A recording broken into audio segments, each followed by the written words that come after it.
السلام علیکم friends, welcome to کتاب نگری یوٹیوب چینل کتابوں کی نگری میں خوش آمدید۔ میں ہوں آپ کی ہوسٹ اقرا یاسین اور آج میں آپ کے لیے لے کر آئی ہوں جنت زیب کے قلم سے تحریر کردہ ناول لافانی عشق کی ایپیسوڈ نمبر 8 کو لے کر۔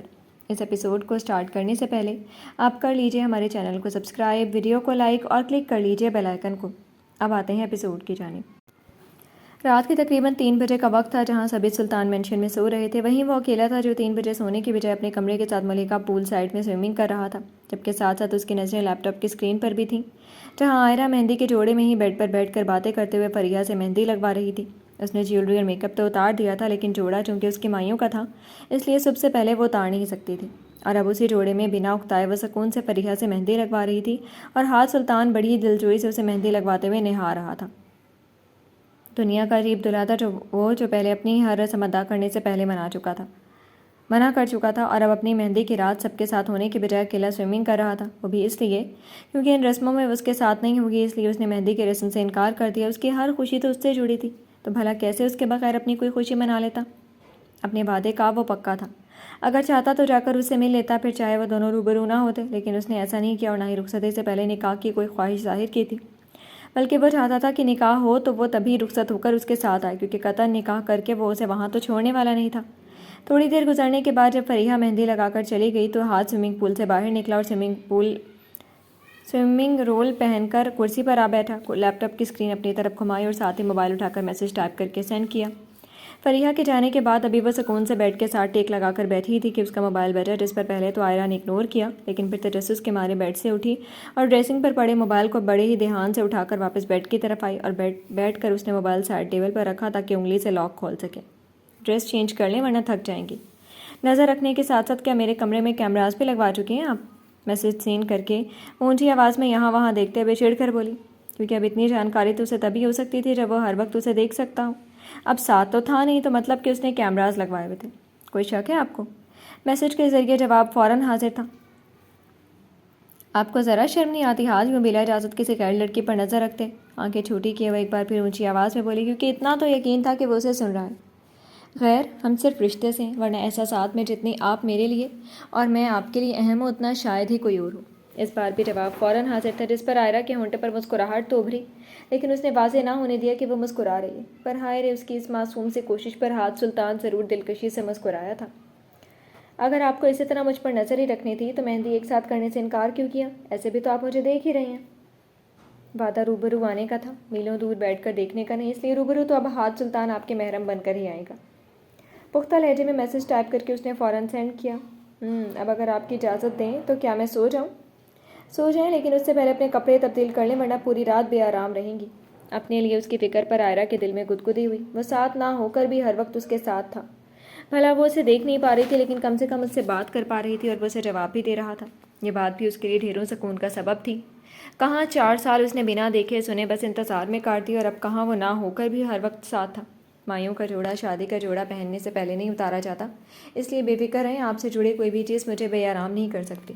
اپنے ہاتھوں پر لگی مہندی کو دیکھتے ہوئے اس بار اس نے اپنے دل کی بات کہی، اور اس کے جواب پر ہاتھ سلطان بالوں میں ہاتھ پھیرتے ہوئے والہانہ انداز میں مسکرایا۔ سو جائیں۔ میسج سین کر کے عائرہ خاموش رہی اور کونی سے تکیہ ٹھیک کر کے دھیان سے اس نے بلینکٹ خود پر اوڑھا اور سیدھا لیٹ کر اپنی مہندی کو دیکھنے لگی، جبکہ دوسری طرف ہاتھ موبائل اور لیپ ٹاپ اٹھا کر کمرے میں آیا، اور کمرے میں لگے لارج سائز کے LED پر فکس ہوا کیمرہ آن کرتے ہوئے اس نے لیپ ٹاپ آف کیا اور خود بیڈ پر بیٹھ کر ٹیک لگا کر اس کو دیکھنے لگا، جو نہ جانے مہندی میں کیا تلاش کر رہی تھی۔ کیا تلاش کر رہی ہیں؟ موبائل اٹھا کر اس نے میسج ٹائپ کیا، لیکن پھر نہ جانے کیا سوچ آئی کہ ٹائپ کیا میسج ڈیلیٹ کر کے موبائل بیڈ پر اچھالا اور نگاہیں دوبارہ اسکرین پر ابھرتے اس کے وجود پر ٹکائیں۔ نہ جانے کتنی ہی دیر عائرہ نے اس کے خیالوں میں گزاری، اور ہاتھ سلطان بنا نظریں ہٹائے اسے محبت پاش نظروں سے نہارتا رہا، یہاں تک کہ باہر مسجدوں میں فجر کی اذان ہونے لگی۔ اذان سن کر عائرہ اٹھ کر بیٹھی اور کندھے پر موجود دوپٹہ سر پر لیا۔ اس کے اٹھنے پر ہاتھ بھی سیدھا ہو کر بیٹھا، اور جب ساری اذانیں مکمل ہو گئیں تو عائرہ اٹھ کر وضو کرنے واش روم چلی گئی، اور اس کے ساتھ ہی ہاتھ بھی اٹھا اور واش روم میں وضو کرنے چلا گیا۔ تھوڑی دیر بعد وہ دونوں ایک ساتھ وضو کر کے واپس آئے اور جائے نماز بچھا کر نماز ادا کرنے لگے۔ وہ دونوں میلوں دور اپنے اپنے کمروں میں ایک ساتھ نماز ادا کر رہے تھے۔ اگر نماز کی پکی عائرہ تھی تو ہاتھ سلطان بھی لاکھ مصروفیت کے باوجود کبھی نماز قضا نہیں کرتا تھا، بلکہ اس کے ساتھ ساتھ باقی چاروں بھائی بھی نماز کے پکے پابند تھے۔ یہ عادت ان 5 میں ان کی ماؤں کی وجہ سے تھی۔ نماز مکمل کر کے دونوں نے ایک ساتھ دعا کے لیے ہاتھ اٹھائے اور اپنے رب سے ایک دوسرے کا سدا ساتھ مانگنے کے ساتھ ساتھ آنے والی زندگی میں خوشیوں کی دعا بھی کر ڈالی۔ دعا ختم کر کے دونوں اٹھے اور جانماز طے کر کے اس کی جگہ پر رکھا۔ اب ہاتھ جانتا تھا کہ وہ اپنے معمول کے مطابق ٹریس پر جائے گئی، اس لیے خود بھی اپنے کمرے میں بنے ٹریس کی طرف آیا اور اس کے سوچ کے مطابق آئرہ بھی ٹریس پر آ کر کھڑی ہوئی اور اپنی براؤن آنکھوں سے آفتاب پر ٹیرس پر آئی اور اپنی براؤن آنکھوں سے آفتاب پر پھیلتے اجالے کو دیکھنے لگی۔ اسے روزانہ نماز کے بعد ٹیرس پر کھڑے ہو کر طلوع آفتاب دیکھنے کا بہت شوق تھا، اس لیے جب تک مکمل اجالا نہ ہو جاتا وہ وہیں کھڑی ہو کر انتظار کرتی رہتی تھی۔ آج ان دونوں کی زندگی کا سب سے بڑا اور یادگار دن تھا۔ آج وہ دونوں ہمیشہ ہمیشہ کے لیے ایک ہونے والے تھے اور اس گھڑی کا دونوں کو بے صبری سے انتظار تھا۔ جہاں وقت گزرنے کے ساتھ ساتھ آئرہ کو گھبراہٹ ہو رہی تھی، وہیں ہاتھ سلطان کے لیے تو یہ وقت گزرے نہیں گزر رہا تھا۔ اچھا دعا بھابھی، سنیں تو آپ کی تینوں دوستیں آج بارات پر تو آئیں گی نا؟ اگر مہرو کو چوٹ نہ لگتی تو آنے والی تھیں، اب پتہ نہیں مجھے آتی ہیں یا نہیں۔ ہاتھوں میں پھولوں کی ٹرے پکڑے دعا نے سیڑھیاں اترتے ہوئے جواب دیا، جبکہ ذوحان خود بھی اس کے پیچھے نیچے آیا۔ لیں تو آپ کال کر کے پوچھا نہیں، آپ پوچھ تو لیتی۔ اف ذوحان، ایک کام کرو، جا کر تم خود کیوں نہیں پوچھ لیتے؟ میرے پاس فی الحال اتنا وقت نہیں ہے، جا کر کال کر کے خود معلوم کرو، اور اب مجھے بالکل تنگ مت کرنا۔ اس کے بار بار ایک ہی سوال پر دعا اس بار چڑھتے ہوئے بولی، جبکہ ذوحان کی آنکھیں اس کی بات سن کر چمکی۔ میں کیسے پوچھوں؟ میرے پاس ان کا نمبر تھوڑی ہے، کمرے میں میرا موبائل پڑا ہے، جاؤ اور جا کر لے لو۔ دعا غصے سے اسے بولتی وہاں سے نکل گئی، جبکہ ذوحان چمکتی آنکھوں کے ساتھ دوبارہ سیڑھیاں پھلانگتا اوپر آیا اور دعا کی کمرے میں آئے چاروں طرف نظر دوڑائی کہ کہیں عرشان ہی اندر نہ موجود ہو، لیکن سچ شکر کہ وہ وہاں نہیں تھا۔ چل بیٹا ذوحان، راستہ بالکل صاف ہے، لگ جا مشن پر۔ کمرے کے اندر آئے اس نے دعا کا موبائل تلاشا جو سائڈ ٹیبل پر ہی پڑا تھا۔ موبائل اٹھا کر ان لاک کر کے کانٹیکٹ لسٹ میں اپنا مطلوبہ نمبر تلاش کر کے اس نے کال ملائی جو تقریباً 3-4 بیلز کے بعد اٹھا لی گئی۔ السلام علیکم دعا، کیسی ہو؟ دوسری طرف سے انوشا کی میٹھی آواز سن کر ذوحان کے دل کو جیسے سالوں بعد سکون ملا۔ کتنے دن ہو گئے تھے اس نے نہ تو اسے دیکھا تھا اور نہ ہی اس کی آواز سنی تھی۔ دعا نہیں، ذوحان بول رہا ہوں، آپ کے دوست دعا کا دیور، پرشوق لہجے میں اپنا تعارف کروائے وہ بیڈ پر بیٹھا، جبکہ دوسری طرف انوشا کے ہاتھ سے اس کی آواز سن کر موبائل چھوٹتے بچا تھا۔ ہیلو، میں کوئی جن بھوت یا خلائی مخلوق تو نہیں ہوں جس کی آواز سن کر آپ ہمیشہ ڈر کے مارے خاموش ہو جاتی ہیں؟ اس کی خاموشی پر شوخی سے ٹانٹ کیا گیا، لیکن دوسری طرف انوشا بالکل خاموش رہی۔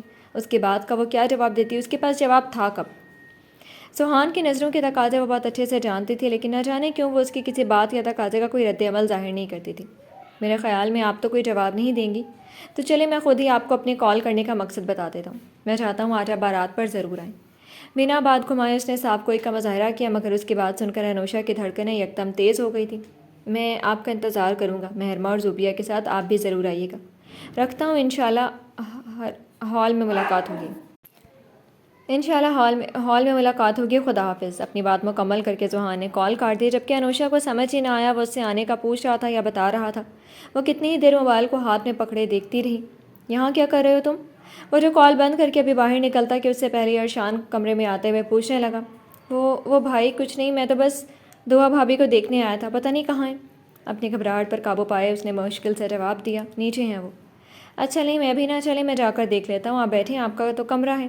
جلدی میں عرشان کو جواب دیا وہ کمرے سے گدھے کے سینگ کی طرح غائب ہوا۔ وہ بعد وہ کوئی اور سوال نہ پوچھ لے، جبکہ پیچھے اس کی اتنی جلد بازی عرشان کو مشکوک ضرور لگی۔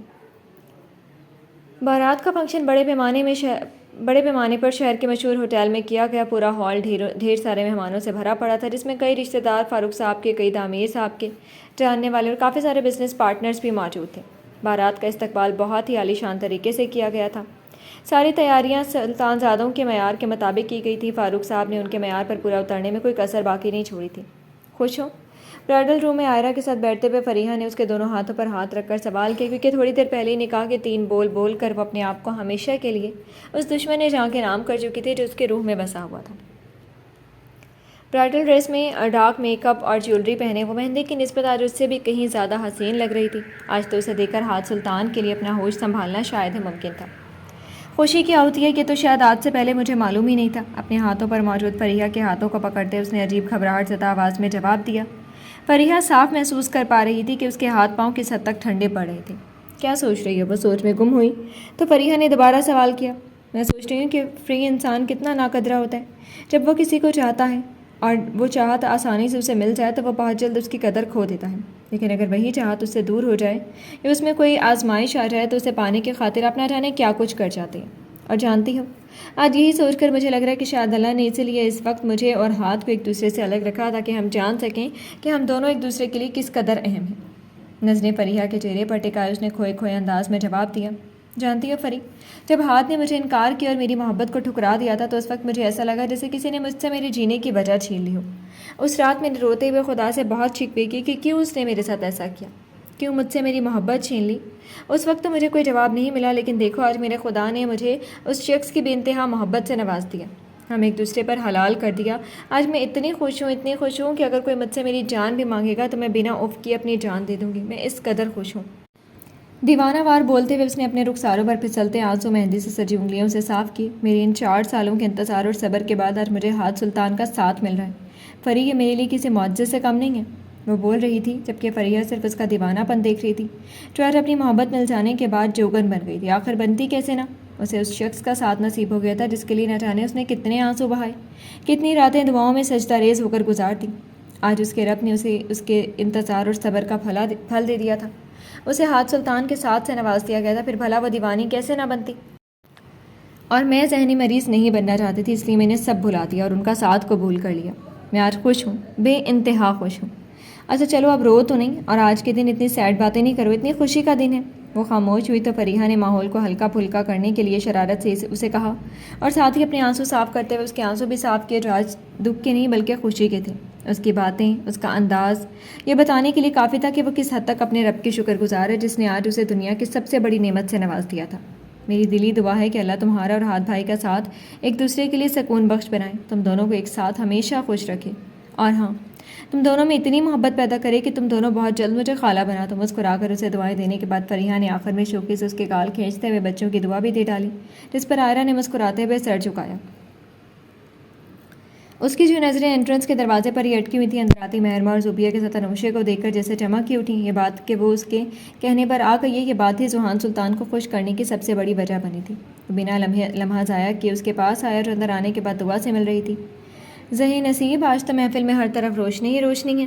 ان کے پاس آئے وہ نہایت پرشوخی سے انوشا پر نظریں ٹکائے بولا، اور اس کے یوں بولنے اور نظروں پر مہرمہ نے آنکھیں گھمائیں۔ ذرا ہم پر بھی نظریں کرم فرما لیں ذوحان سلطان، ہم بھی ابھی آئے ہیں۔ جی لیکن وہ کیا ہے نا، آپ سے تو ملاقات ہو چکی ہے، لیکن یہ محترمہ تو آ جائیں گے، تو پہلے ان سے ان کا حال احوال تو دریافت کرنے دیں۔ نظریں انوشا پر ہی ٹکائے جواب مہرمہ کو دیا گیا، جبکہ اس کی نظروں اور باتوں دونوں پر ہر بار کی طرح اس بار بھی انوشا صرف کنفیوز ہی ہو رہی تھی۔ ایکسکیوز می مسٹر ذوحان سلطان، میری دوست کے ساتھ فلرٹ کرنے کی کوشش بھی مت کرنا، سمجھے؟ انوشا کے آگے آئے مہرمہ نے ذوحان کو آنکھیں دکھائیں، اور اس کی آنکھیں دکھانے کا کیا ہی اثر لینا تھا ذوحان سلطان نے۔ کوشش کہاں مہرمہ، میڈم میں تو سیدھا لائن مار رہا ہوں، لیکن آپ کی دوست ہے کہ جواب ہی نہیں دیتی۔ بڑی ہی آرام سے مہرمہ کے کندھوں پر ہاتھ رکھ کر ذوحان نے اسے انوشا کے سامنے سے ہٹایا، اور ساتھ ہی ساتھ اس کے جواب نہ دینے کا شکوہ بھی کر ڈالا۔ ذوحان اس کی باتوں اور انوشا کے کنفیوز ہونے پر دعا نے سختی سے اسے باز آنے کو کہا، جس پر ذوحان نے بھی شرافت کے ریکارڈ توڑتے ہوئے ہاتھ ہوا میں کھڑے کر کے سرنڈر کیا۔ اب کیسی طبیعت ہے تمہاری؟ وہ خاموش ہوا تو دعا نے فکر مند لہجے میں انوشے سے پوچھا، جس نے کنفیوز ہوتے ہوئے اپنے بالوں کی لٹ کو کانوں کے پیچھے کیا۔ وہ بہتر ہے پہلے سے، جواب انوشے نے دعا کو دیا تھا، لیکن اس کی میٹھی سی آواز سن کر ڈھیروں سکون ذوحان سلطان کے دل کو پہنچا۔ وہ تو پاگلوں کی طرح بس مسکراتی نظروں سے اسے نہاری ہی جا رہا تھا، جسے بعد میں دوبارہ موقع ہی نہ ملے۔ اور تمہارا بازو کیسے مہرو؟ اب درد تو نہیں؟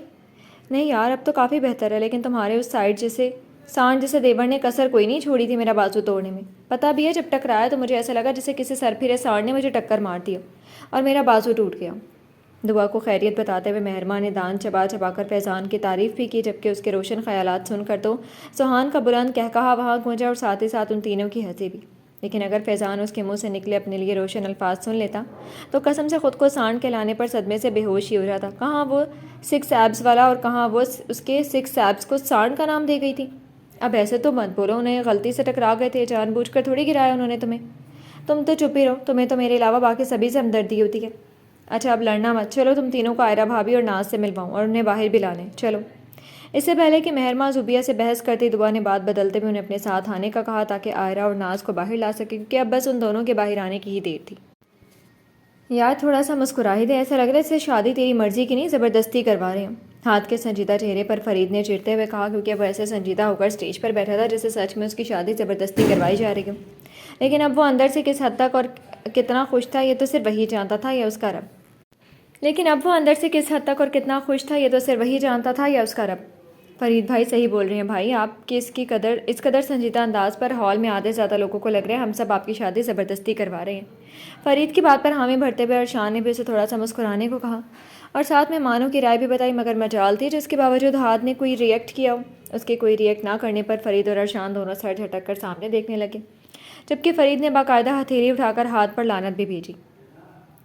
سکن شیروانی پر سرخ کولا پہنے، اپنی ہیزل گرے آنکھوں میں پراسرار خوشی سموئے مغرور نین نقوش کے ساتھ سنجیدہ انداز میں اسٹیج پر بیٹھا وہ کسی ریاست کا مغرور شہزادہ ہی لگ رہا تھا، جس کے چہرے پر خوشی ڈھونڈنے پر بھی شاید نہ ملتے، لیکن وہ خوش تھا یا نہیں یہ تو صرف اسی کو معلوم تھا۔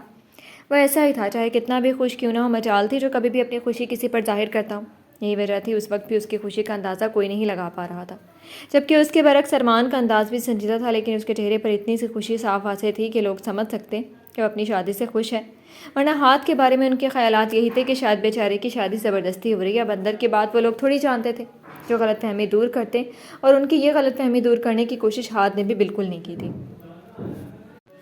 آئرہ بھابھی گھونگھٹ اوڑھ لیں۔ ہائے اللہ دعا بھابھی، ہم یہ گھونگھٹ نہیں اوڑھنے والے، ہم سے تو پہلے یہ سب نہیں سنبھالا جا رہا۔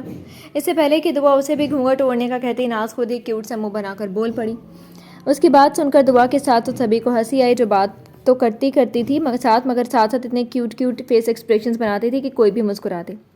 ریڈ اور سکن کلر کی کمبینیشن کے ساتھ مکس جوڑے میں سر پر دوپٹہ پیچھے کی طرف سیٹ کروائے ہلکی جیولری اور ڈارک میک اپ میں ناز نظر لگ جانے کی حد تک پیاری لگ رہی تھی، جبکہ اس سب کے ساتھ اس کی معصومیت اور لاؤبالی پن اسے بالکل فیری ٹیلز کی فیری کی طرح ہی بنا رہے تھے۔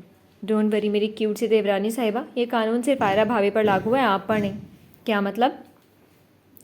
دعا کے دیے جواب پر اس کے ساتھ آئرہ نے بھی ناسمجھی سے دعا کو دیکھا۔ مطلب یہ کہ ہاتھ بھائی کا سختی سے حکم ہے کہ ان کی زوجہ محترمہ کو باہر گھونگھٹ اوڑھ کر لایا جائے تاکہ انہیں کسی کی بری نظر نہ لگ جائے۔ ساری بات ان دونوں کی گوش گزار کرتے ہوئے آخر میں دعا کا لہجہ شرارتی ہوا، جس پر آئرہ اس پاگل دیوانے کی فرمائش پر صرف سوچ کر رہ گئی اور ناز کے سر کے اوپر سے دعا کی بات گزر گئی۔ ایک منٹ، تو کیا ہمیں نظر نہیں لگے گی؟ بہت سوچتے ہوئے اس نے انگلی ہونٹ پر رکھ کر ایک اور سوال پوچھا۔ یہ بات آپ ارمان سے پوچھ لیجیے گا، وہ بہتر طریقے سے آپ کو بتا دیں گے۔ ابھی فی الحال باہر چلیں، سب آپ دونوں کا انتظار کر رہے ہیں۔ ہاں چلیں، ہم خود مان سے پوچھ لیں گے۔ اپنا لہنگا بمشکل سنبھال کر پکڑتے ہوئے ناز خود ہی باہر نکلی، جس پر دعا نے مسکراتے ہوئے زوبیہ کو اشارہ کیا، جس نے آگے بڑھتے ہوئے چلنے میں اس کی مدد کی، ورنہ جس طرح وہ نکلی تھی یقیناً گر جاتی۔ چلیں بھابھی۔ ناز کے جانے کے بعد دعا نے لال چنری کا گھونگھٹ آئرہ کے چہرے کے آگے اوڑھا اور چلنے کا کہا، جس پر آئرہ گہرا سانس لیتے ہوئے باہر کی جانب نکلی اور اس کی مدد کے لیے ایک طرف سے فریحہ اور دوسری طرف سے مہرماں نے لہنگا پکڑا، جبکہ دعا ناز کی مدد کے لیے پہلے ہی باہر نکل گئی۔ جیسے جیسے وہ قدم اٹھا کر فاصلہ طے کر رہی تھی ویسے ویسے اس کا دل تیزی سے دھڑک رہا تھا، ہاتھوں کی ہتھیلیاں نم ہو رہی تھیں، دل کی دھڑکنیں کانوں میں بجتی محسوس ہو رہی تھیں۔ ایک عجیب پرکشش احساس تھا جو اس کو اپنے چاروں اور محسوس ہو رہا تھا۔ ہال میں قدم رکھتے اس کی نگاہیں سامنے ہی اس مغرور شہزادے پر پڑیں، اور اس بار آئرہ کا دل اس قدر تیزی سے دھڑکا کہ گھبراہٹ اور شرم کے مارے اس کی پلکیں آرزو پر سجدہ ریز ہوئیں۔ ریلیکس آئرہ بھابھی، اگر آپ اتنا گھبرائیں گی تو مجھے ڈر ہے کہیں بے ہوش ہی نہ ہو جائیں۔ اپنے ہاتھ میں موجود اس کے ہاتھ کی کپکپاہٹ اور گھبراہٹ پر مہرماں شرارت سے اس کے کان کی طرف جھک کر بولی، جس پر فریحہ مسکرائے، جبکہ وہ تو مسکرا بھی نہ سکی۔ اس کے لیے تو اپنے جذبات سنبھالنا انتہائی مشکل ہو رہا تھا۔ کہاں وہ اتنی کانفیڈنس رکھنے والی آج اپنا سارا کانفیڈنس ہوا میں اڑتا محسوس کر رہی تھی۔ اگر اس وقت ان دونوں نے اسے پکڑا نہ ہوتا تو یقیناً سچ میں وہ بے ہوش ہو کر گر جاتی۔ کیا ہوا؟ چلو۔ چلتے چلتے ایک دم وہ رک گئی، جس پر فریحہ اور مہرماں نے ناسمجھی سے پہلے ایک دوسرے کو اور پھر اس کو دیکھ کر پوچھا کہ وہ رک کیوں گئی؟ آئرہ چلو یار، ہاتھ بھائی انتظار کر رہے ہیں۔ فریحہ کے کہنے پر اس نے نگاہیں ایک بار پھر اٹھا کر سامنے دیکھا، جہاں وہ کھڑا اسی کو دیکھ رہا تھا۔ چلتے چلتے اس کے رک جانے پر ہاتھ ناسمجھی سے تھوڑا آگے آیا، لیکن رہا اسٹیج پر ہی، جبکہ ارمان ناز کا ہاتھ پکڑ کر اسے اسٹیج پر لا کر بٹھا چکا تھا۔ آئرہ بھابھی سب دیکھ رہے ہیں، مجھ سے چلا نہیں جا رہا فری۔ وہ اس قدر گھبرائی ہوئی تھی کہ اس کے الفاظ بھی ٹوٹ کر ادا ہوئے۔ آئرہ ریلیکس، بس تھوڑا سا آگے چلنا ہے اور کچھ نہیں، اتنا گھبراؤ نہیں۔ اس کے سامنے آئے فریحہ نے اسے پیار سے سمجھایا کہ اتنا نہ گھبرائے، لیکن اس کے ہاتھ پاؤں ایک دم ٹھنڈے پڑ رہے تھے۔ آئرہ بیٹا کیا ہوا؟ اس کے یوں بیچ راستے میں رک جانے پر سبھی پریشان ہوئے۔ تبھی آسیہ بیگم پریشانی سے اس کے قریب آ کر پوچھنے لگیں، جبکہ وہ لمبے لمبے سانس لے کر خود کو ریلیکس کرنے کی بھرپور کوشش کر رہی تھی۔ کچھ نہیں آنٹی، بس گھبرا رہی ہے، آپ پریشان نہ ہو۔ Any problem? جب وہ کافی دیر وہیں رکی رہی تو مجبوراً خود ہی ہاتھ اسٹیج سے اتر کر ان کے پاس آیا اور پوچھنے لگا، جبکہ وہ جو آنکھیں بند کر کے خود کو ریلیکس کر رہی تھی، اپنے قریب اس کی آواز سن کر جھٹ سے آنکھیں کھول کر سامنے دیکھنے لگی، جہاں وہ مغرور شہزادہ پریشان نگاہوں سے سوال کر رہا تھا۔ جی بھائی، وہ بس آپ کی بیگم صاحبہ کچھ گھبرا گئی ہیں اور کچھ نہیں۔ فریحہ نے ہلکا سا مسکرا کر ہاتھ کو پریشان نہ ہونے کا کہا اور ساتھ ہی آئرہ کے ہاتھ پر دباؤ ڈال کر اسے چلنے کا بھی اشارہ کیا۔ میں آئی۔ اس کی گھبراہٹ کو وہ بہت اچھے سے جانتا تھا، اس لیے خود ہی اسے لے جانے کا پوچھا کہ مہرمہ اور فریحہ دونوں نے مسکراتے ہوئے سر ہاں میں ہلایا اور عائرہ کا ہاتھ چھوڑے تاکہ ہاتھ خود اب اسے سنبھال لے۔ ان دونوں نے ہاتھ چھوڑ دیا تو ہاتھ اس کے قریب آیا اور پرشوق نگاہوں سے ابھی اس نے عائرہ کا داہنا ہاتھ تھاما ہی تھا کہ وہ جو تب سے خود کو سنبھال رہی تھی اس کا لمس پا کر فوراً اپنے حواس کھوتی اس کے بازوؤں میں ہی جھول گئی۔ عائرہ، یا اللہ میری بچی، کیا ہوا عائرہ؟ اس کے یوں یکدم بے ہوش ہو جانے پر وہاں موجود سبھی لوگ پریشان ہوئے، جبکہ آسیہ بیگم تو پریشانی کے مارے رونے کو تیار ہوئی۔ ان سب میں صرف وہ تھا جو پریشان ہونے کے باوجود ریلیکس تھا۔ اسے یہ تو معلوم تھا کہ وہ گھبرائے گی ضرور، لیکن اتنا گھبرائے گی کہ گھبراہٹ کے مارے بے ہوش ہو جائے، شاید یہ اس نے ایکسپیکٹ بالکل نہیں کیا تھا۔ عائرہ بچے، ریلیکس انکل، آپ سب پریشان نہ ہو، گھبراہٹ اور بی پی لو ہونے کی وجہ سے یہ بے ہوش ہو گئی ہیں اور کچھ نہیں۔ اس سے پہلے آسیہ بیگم پریشانی میں اس کا گھونگھٹ اٹھا کر اسے ہوش میں لانے کی کوشش کرتی، ہاتھ نے فوراً ان کا ہاتھ روکتے ہوئے سب کو کہا، لیکن بیٹا یہ میں ہوں نا، میں سب سنبھال لوں گا، آپ سب بے فکر ہیں اور تم ناز کو لے کر اسٹیج پر جاؤ، میں انہیں گھر لے کر جا رہا ہوں۔ سب کے بعد ارمان کو اسٹیج پر جانے کا بول کر اس نے احتیاط کے ساتھ عائرہ کو باہوں میں بھرا اور بنا رکے یہ کسی کی طرف دیکھے ہال سے نکلتا چلا گیا، جبکہ پیچھے سبھی پریشان ہوئے۔ کوئی بات نہیں، آپ سب پریشان نہیں ہو، ہاتھ دیکھ لے گا سب۔ ارمان بیٹا، آپ اور ناز اسٹیج پر جائیں، ایسے اچھا نہیں لگتا۔ سب کی پریشانی دیکھتے ہوئے فاروق صاحب ہلکا سا مسکرا کر بولے، کیونکہ اچھے سے جانتے تھے اب ان کی بیٹی کو سنبھالنے والا ہاتھ سلطان اس کے ساتھ ہے۔ یہی وجہ تھی کہ سبھی ایک طرف سے ریلیکس ہو کر ارمان اور ناز پر دھیان دینے لگے۔ جی تو فرینڈز، کیسی لگی آپ کو آج کے ایپیسوڈ؟